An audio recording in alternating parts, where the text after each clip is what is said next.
పహల్గామ్ ఉగ్రవాద దాడి తర్వాత అనేక మంది ప్రపంచ నాయకులు ప్రధానమంత్రి నరేంద్ర మోడీకి కాల్ చేసి ఉగ్రదాడి ఘటనపై తమ సంతాపాన్ని తెలియజేశారు. ఉగ్రవాద చర్యను తీవ్రంగా ఖండించారు. తీవ్రవాదాన్ని అంతమొందించడంలో భారత్కు మద్దతుగా నిలుస్తామని ఫ్రాన్స్, జపాన్, ఇటలీ, ఇజ్రాయెల్ సహా మరికొన్ని దేశాలు బహిరంగ ప్రకటన చేశారు.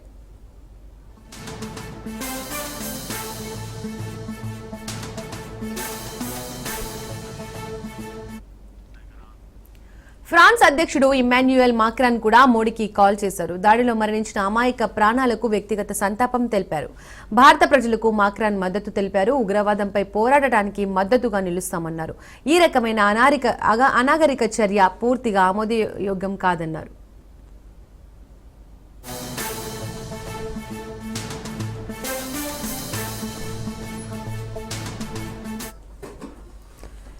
ఇజ్రాయెల్ ప్రధానమంత్రి బెంజమిన్ నెతన్యాహు కూడా ఈ దాడిని ఖండించారు. ఉగ్రవాదంపై పోరాటంలో భారతదేశంలో ఇజ్రాయెల్ ఉంటుందన్నారు. ఇటలీ ప్రధానమంత్రి జార్జియా మెలోని కూడా ఉగ్రవాద దాడిని ఖండించారు. బాధితులకు సంతాపం తెలిపారు.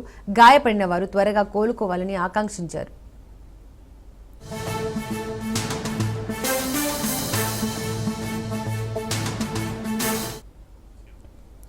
జోర్డాన్ రాజు Abdullah, Japan PM Shigeru Ishiba ఉగ్రవాద దాడిని తీవ్రంగా ఖండించారు. పెహల్గామ్ ఘటనను భయంకరమైన ఉగ్రవాద దాడిగా అభివర్ణించారు. ఉగ్రవాదానికి ఎటువంటి సమర్థన ఉండదని నొక్కి చెప్పారు.